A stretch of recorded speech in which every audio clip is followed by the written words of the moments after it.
我今天是来谈我事儿的。对于一个蛮不讲道理的女人，你去谈建议，谈什么呀？我要你说，你应该扪心自问，你应该愧疚，你应该不忍心再继续骗下去。涂磊的主持现场也经常是他的失控现场，主持职场节目时失控，主持情感节目时失控。如果大家觉得不需要我们三位的帮助的话，我建议我们现在离开。我现在有失控俨然成了涂磊进入流量池的门槛，也是中国奇葩千万，情感调解占大半。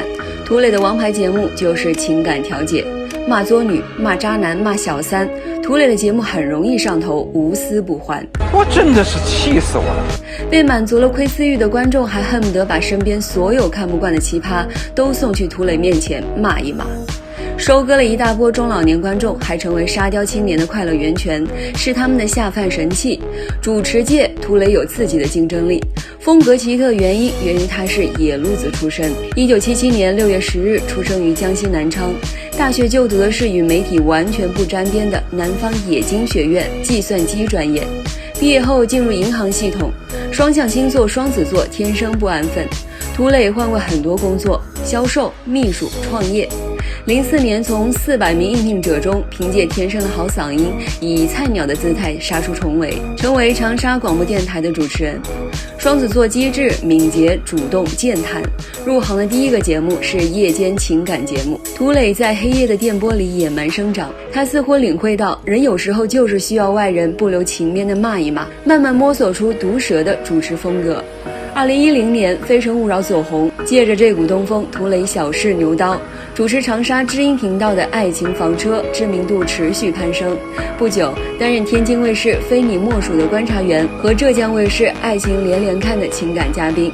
真正走红是《爱情保卫战》。《爱情保卫战》就是2011年我趁周六周日的时候，最开始纯粹是因为挣外快到这个节目当中来的。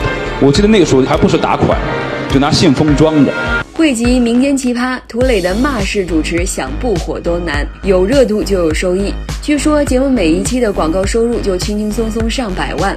2015年更是拿下了1.5亿冠名费，名利双收的涂磊与节目捆绑宣发，合作10年。4月9日，涂磊发文告别爱情导师舞台，观众这才意识到，毁誉参半的情感节目《爱情保卫战》已经在涂磊老师的骂声里走过了10年。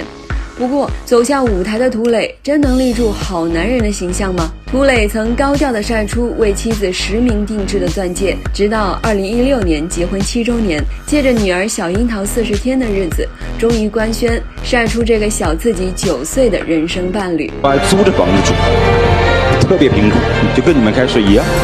我每次回去，我就把那个信封扔床上的时候，他就数那个信封里的钱，他就特别幸福。